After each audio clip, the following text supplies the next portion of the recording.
What are you looking at? Huh? What are you looking at? You're getting awful nosy. I call this meeting to order of the Topsham Select Board, December 18th, 2025, and we're in Donald A. Russell Meeting Room. Please rise for the Pledge of Allegiance. I pledge allegiance to the flag of the United States of America and to the republic for which it stands, one nation, under God, indivisible, with liberty and justice for all. Patty, you please call the roll. Yeah, I want to say welcome back to the town manager. Good to see you there, Mr. Waltz. Thank you. How about Roland Tufts? Here, Ann Callahan? excused. Ryan Holmes? I'm here. David Kinney? I am here as well. Mike Labby? Dave, that's for laughing. Okay, all present except for Ann, and I assume Ann was excused. We're good. Thank you very much. Thank you. All right, next up, town manager report. Congratulations to the Maine Department of Transportation and Reed for getting the new bridge open. It's a very attractive structure and it's great to have two-way traffic between Brunswick and Topsham again. You may have noticed that the lights are still in the process of getting wired up and there's a conduit that has to be put in that's being installed in the ground. Reed says they hope to have the lights operational shortly after the new year, so that's in progress. It's time to register your dog. Come get your beloved pet registered, and if you want to share a picture, we can put your dog on our sign for a little bit of fame, thanks to our planner Josh for the sign work. Town offices and the transfer station will be open regular hours Christmas Eve and closed on Thursday 12/25 and Friday 12/26. The transfer station will be open for disposal of all your Christmas packaging on Saturday 12/27. Town offices and the transfer station will be closed on Thursday, New Year's, and there'll be no select board meeting that night. Town offices and the transfer station will reopen on Friday, January 2nd. Finally, we'd like to express the town's condolences to Bailey Cloutier's family. Cancer took her life much too early. Bailey's dad, Phil, is our public works foreman, and she grew up around the department. The loss hit our crew hard. I'd like to recognize their professionalism because except for Phil, they were all in working in the storm on Sunday. It was supposed to have ended quickly and not accumulated, but instead lasted most of the day. That's the report. Great, thank you. All right, up next, boards and committee reports. None tonight. Any public comment? Okay. Correspondence, anyone receive anything? Nothing, okay. So, adjustments to the agenda, we have none. All right, next up, consent calendar, approval of the minutes of the regular select board meeting held December 4th, 2025. Second. Moved and seconded. Moved by Mike, seconded by Ryan. All in favor? Passes, thank you. Public hearing, we have none. Unfinished business, none. Old business, none. There's a theme here. Oh, new business, we do this some items. 25-105, consideration and any appropriate action to apply for the Firehouse Subs Public Safety Foundation grant for up to $40,000 for a UTV. Good evening, Board. Chris McClellan, Fire Chief. Before I do that, I just want to publicly thank all of you for the past 8 years. When I came to Topsham, I knew Topsham, but I didn't really know the community. And I can't express how impressed I was with the people I worked with, the subordinates, the bosses, the select board, and then just the community. It's been a fabulous place to work. And I know whoever you hire after me will do great things. And I look forward to seeing that and seeing the town continue to grow and treat their people well. So with that being said, I'm going to let Deputy St. Pierre do this agenda item as we kind of prepared it together to hopefully get through it. Thank you. A hard one. Deputy St. Pierre. We're asking the board's permission today to go ahead and submit an application for a 100% funded grant to Firehouse Subs for a UTV for the town. We have a substantial trial system in town. We've had some recent rescues that we've had to do for an injured patient that gave us delayed time on getting them to what we usually use with UTVs. And I think it's just time at this point to try to go for one. So it's it would be no encumbrance on our community. We can get it for the right purpose. Was the last time we received any funds from them? from them. I think the last firehouse subs grant we got from them was our, the eighties with the police department, and then last time the fire department received something, I believe it was for our trainer for the, fire extinguisher training. So it's been a few years. It's been a while. Yeah. Yeah. So we're due. We're due, hopefully. Yeah, and we've been doing a lot of research, so we're pretty hopeful that will be cleared. Beyond the cost of the UTV, do you think do you have an estimate of what the cost would be for annual repairs, maintenance, tires? Other than just your usual, we do our PM management on all of our vehicles anyway, just oil changes and things like that. I don't foresee anything in the near future of being substantial for that, for UTV. We're gonna treat it responsibly and. Do they come with warranties and are they voided because it might be used for commercial use? We're currently looking at one through Top Contractor, they're Coyote, and we've been working pretty closely with them because they're a local business as well. And what they've been designing for us and what our needs are, that tractor needs to be able to handle it. We are looking at potentially having a plow go in front of it to aid in, getting people home or helping with fire hydrant things and stuff in the future. And it's meant to be used for all of that. So as far as we know so far, it should all be part of the warranty. I just have them, so this 40,000, is that gonna include any training and additional equipment that would have to be purchased for this? What we're looking for equipment right now is gonna be the UTV itself. And then we're gonna look at a insert for rescue to be able to carry patients out. And that trail we will start with, and then we'll budget for the future. Ideally, we're looking at possibly a trailer for forest fires to help bring, hose lines and water pumps in. So it'll still be able to. So it'll utilize have that for rescue. multiple uses. Yeah. That's. And it's kind of like a building plan, but the initial unit itself, and then we can slowly tie in the other actual uses for it. Any questions? I'll make a more supportive request. Okay, the motion, Second. moved and seconded, moved by Mike, seconded by Dave. All in favor? Hey, you got a very good business case though, so that's, good luck. All right, 25-106, consideration and any appropriate action on the acceptance of a donation of 4 gift cards for $500 each to Crowley Energy for the purchase of heating oil from Morningstar Stone and Tile. So Morningstar Stone and Tile approached our town clerk / general assistance director, and they said they'd like to donate these 5 gift certificates for Crowley Energy for oil. So we're just asking you to accept those, and then she would be able to give those as needed, when people apply for general assistance. I make a motion on All right, that offer.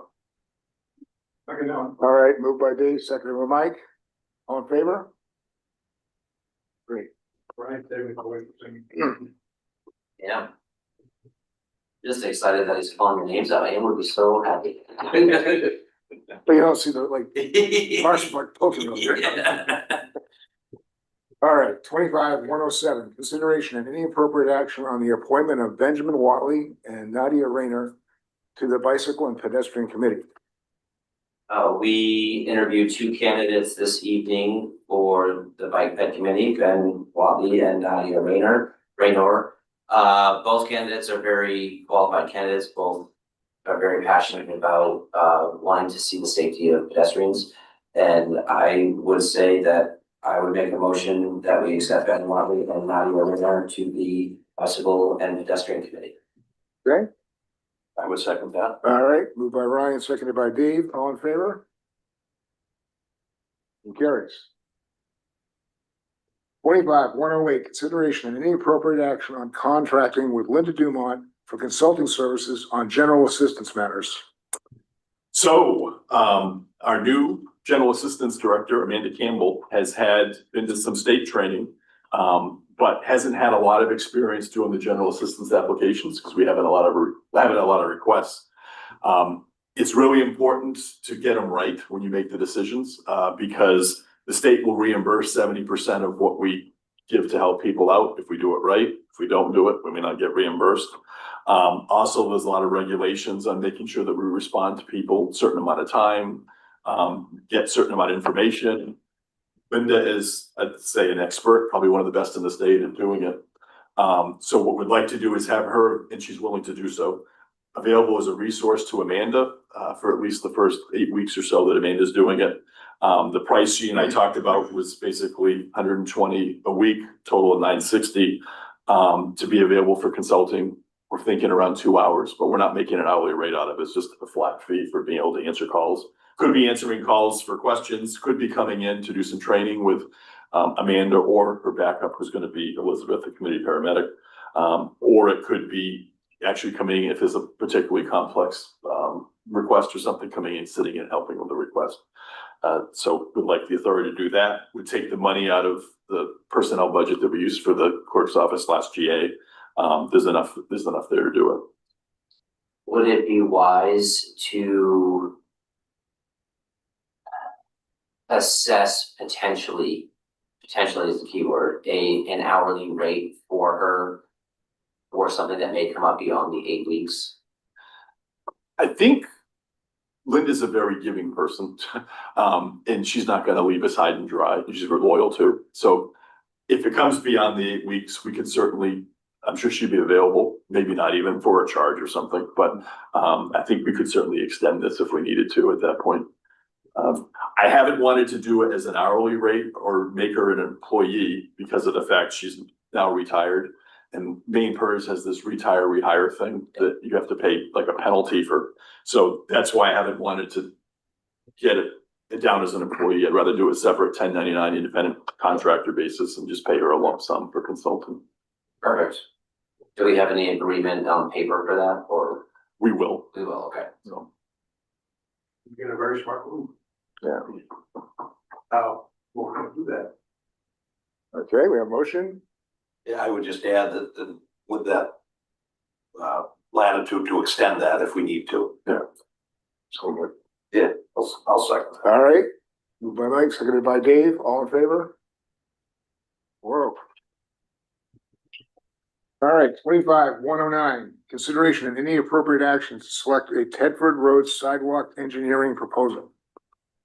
So the next phase and what we need to do on Tedford Road is to get a design for the sidewalk. At first, it sounded like it would be kind of an easy thing. We just add a sidewalk. But then once Wright Pierce did the preliminary design as part of the work that was done for the culvert, it quickly became apparent there's going to be drainage work that has to be done too, because once we put a curb in, water can no longer flow like it would before. Also, this road is quite narrow there. It's only a 2-rod road. It's been there since the probably 1700s, and they just got paved over at some point. So to put the sidewalk on it, there isn't room for sidewalk on both sides, but to put it on one side, you're gonna have to move the road a little bit, and the other side, there's some areas too where the road isn't quite, it's not centered in the right of way and things. So we're not really basically just doing a sidewalk, we're basically rebuilding the road. When we put out the RFP and started talking to the engineering firms, one of the firms actually had some suggestions that, you know, we think you could probably save a lot of money if we just ground up the road and then use that as the base and just paved over it. And they asked Dennis what he thought of that. And Dennis said, I really don't think that's probably going to be sufficient because it doesn't have a good base under it to start with. So he said, what I was learning public works terms sitting in on the interviews, but they call it a box cut. So they basically take the length of the road that's going to be rebuilt, they go down 18 inches, replace all the material with the appropriate grade gravels and things, and then pave over it, which is the more extensive work, but that's what Dennis feels like we need to do to get it right. The sense is that there isn't ledge there, so that should help a little when things. They also, Wright Pierce had said they think the cost may be $2 to $3 million. We're hoping it's not going to be that much, but that's what they estimated to do the work of the job. When in summer of 24, when we talked to the water district and the sewer district about whether they wanted to join in, because that would be an ability for the town to pay less because they'd pay pieces of it. The sewer district said they weren't interested in it because they really don't need to. Their line through that road is relatively new. It was put in when the Highlands was put in. And I think they said it's 8 inches. It's a good sized line. They feel it's got plenty of capacity. It doesn't need to be replaced. It's in good shape.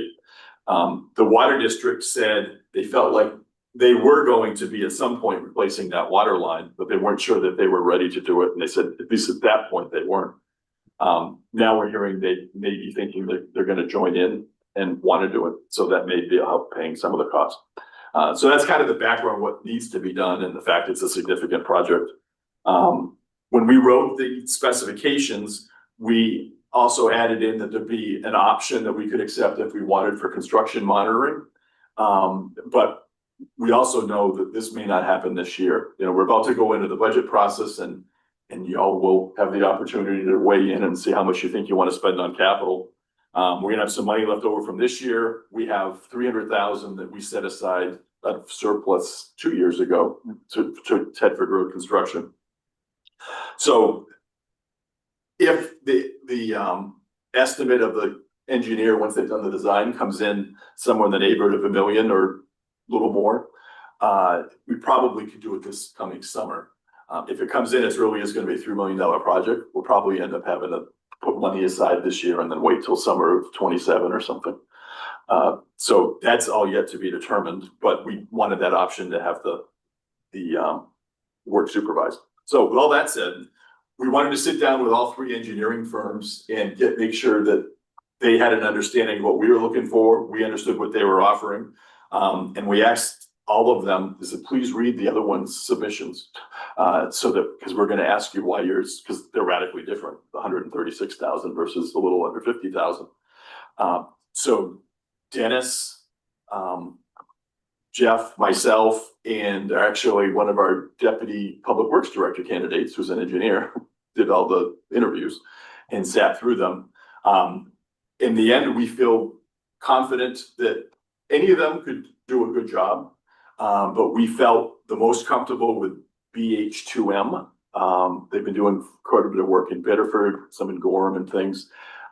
They seem to understand the scope of the project and felt that their costs would be what their costs were. They didn't feel like there's going to be a lot of change orders or anything. And they said if the water district decides they do want to join in the project, they do a separate contract with the water district to pay for their piece of it and things. So our recommendation after all the interviews is that we contract with BH2M, which wasn't the lowest bidder, but it wasn't, far from it. And that's the one that we think would work best for the project.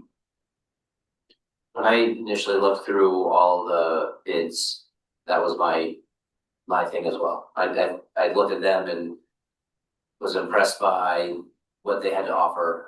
The lowest bid just had too many additional fees that could potentially be tagged on, which I felt likely were going to be tagged on at the end.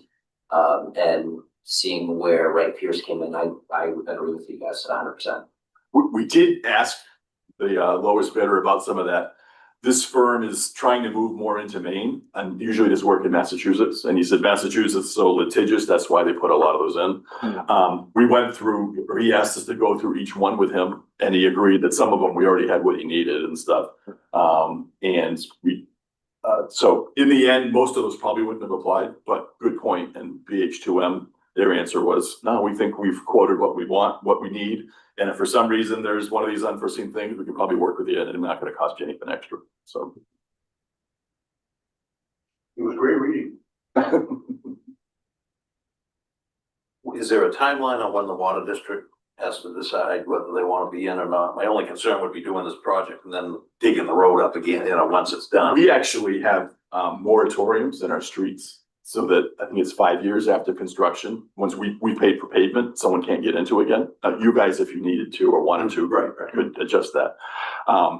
But Dennis actually got an email from the water district engineer yesterday and said, I've heard that you may be about to select someone. Can you tell us who you're going to select? Because we'll probably talk to the same company.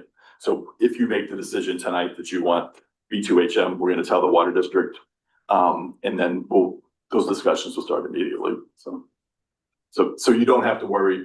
We will combine them into one project. So, or if anything, I guess if the water district decided it's really urgent, they go now, and it really is a $3 million project, and their share is only 500,000 or something, then they would actually go ahead of us. Well, I would make a motion, that we accept the bid for H2M for the Tedford Road project. Second. All right, moved by Ryan, seconded by Mike, all in favor? 4-0. 25-110, consideration of any appropriate action on request for financial support from nonprofits. So periodically, we'll get phone calls from various nonprofits. They'll ask how they can get donation or money from the town. Some towns have like an interview process with a committee. They might set aside a certain amount and they hand it out. Some towns decide in other ways. My understanding from my predecessors is that Topsham's position, at least the last decade or so, has been the town doesn't give directly to nonprofits. It would have to pick winners and losers. B, the theory is if you don't have the town giving, you try to keep taxes as low as possible and people can pick their own nonprofits to donate money to with the money they're not having to pay in taxes. But this, so I tell people that usually when they call, some say, well, if I want money, how do I get it to town meeting? And I say, you would either need to ask the select board to put an article on, or you could get a petition, which takes 10% of the signatures at the last gubernatorial election in Topsham. So it's roughly 600 signatures or so. Most people, that's the end of it. But this one didn't actually call. They just sent a letter asking you to basically for a donation. So since it is to you, or I think it says the town of Topsham, but I treat that as you. Since it's to you rather than me, and I thought now we've had a turnover in the board in the last election, it's probably good to have the discussion and just ask for instruction on how you want me to handle requests for charitable donations. Well, I know like 20-25 years ago, we actually used to deal with this in the budget season. And you're right, you end up having winners and losers and, and it's quite frankly, it got pretty complicated because the number grew every budget period. So we basically said no more. And to your point, if someone wants to donate to them, you're feel free to do that, but we're not going to use tax dollars for it. I mean, I don't know if you want to talk about like you could like run an ad on our website for them or something saying, oh, by the way, they're doing this campaign or whatever. Is some kind type of support. But I don't feel comfortable with going through that process again because I don't think it's going to change. It'll be the same outcome. I would echo that and say, in addition, it's also potentially not a good practice because whoever we select, there's always going to be someone who doesn't agree with it. And it is tax dollars being spent, and we shouldn't be spending inappropriately the tax dollars for something like a nonprofit that doesn't go towards the town of Topsham. And same thing about if individuals want to donate to a certain cause, they have every right to do that. And they should. Question about it though. Do you think, Mark, it would be wise of us to establish a policy? So because my 2 years on this board, we've had at least 2 people I feel like come in every year to asking as a nonprofit, we're giving the same. Is it feasible or is it something that would benefit the town to have a policy written so that people have an understanding of what we take as a stance? It certainly wouldn't hurt, yeah. I'm pretty sure we had one before we basically put the kibosh on this thing, so maybe we'll dust it off. But essentially, all it's going to basically say is we don't do it. Yeah. So it's just at least have a statement somewhere they can refer to. We can go through, see if we can find something. If not, I can write something brief for your consideration at a future meeting if you want. I just think it also would be an easier thing for you if you're receiving the calls to just call them back and be like, well, we have this policy. We don't allow it, sorry. And then it just doesn't go anywhere. It doesn't waste anybody's time or give any false hopes. It just puts us in a spot to have to pick and choose or say, Right. it's Is there a motion that we need to make on this tonight? Why don't you table it for tonight, pending me looking to try and find a policy, and then I'll bring it back. Either tell you we found one or we didn't find one, and here's a proposed one, you can deal with it at that point. Okay, I would make a motion that we table item 25-110 until town manager can come back next meeting, okay with you? Yeah. it's fine. next meeting with more information on whether or not we have a previous policy or a draft policy potentially. Okay, we had a motion. I'll second that. 2 seconds. All right, 2 seconds. All right, moved and seconded, all in favor? Okay, motion's tabled. All right, next up, executive session. 25-111, enter into executive session pursuant to Title I MRSA Section 4056A to discuss personnel matters. Excuse me, Yes. 25-112 was added and you didn't read that one. Oh, that's right. Oh, we had an adjustment. Oh, That's the one to appoint, oh, yes. our general assistance administrator, our assistant general assistance administrator. Hold that thought. Thanks for that. Yes, thank you, Patty. Welcome.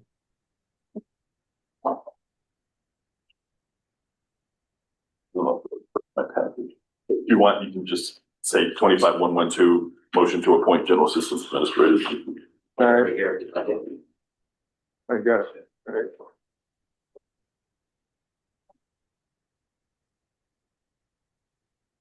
All right, so next item is 25-112. Motion to approve they're both general administrators, right? Okay, to appoint Amanda Campbell and Elizabeth Reeves as the general assistance administrators for the town of Topsham to serve without bond. So by statute, we have to have 2 people designated, and then the only 2 people, or actually, if we don't designate anyone, you guys get to do it. Then you can take the general assistance applications and process them and things. So if you don't want to do it, we have to name specific people, and those are the only people that are allowed to go into the files, do the applications, do all the confidential materials.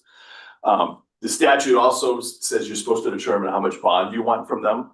I think that's more if had someone that wasn't a town employee, that you were, say, doing a subcontractor or something. I don't think we need a bond from Elizabeth and for Amanda, because they're employees, they're covered by our insurance and stuff like that. So I'd like to recommend that you would appoint Amanda Campbell and Elizabeth Reeves as our general assistance administrators to serve without bond. I made a motion, so I just need a second. Second. Okay, moving seconded by Ryan. Sorry, Okay, all in favor? you're allowed to do that. Okay. We are now ready for executive session. And Thank you very much. See you later. Fortunately, nothing too exciting, Jim. no. All right, so the motion is to enter an executive session pursuant to Title I MRSA, Section 4056A, to discuss personnel matters. Second. Second, moving seconded. We're in executive session.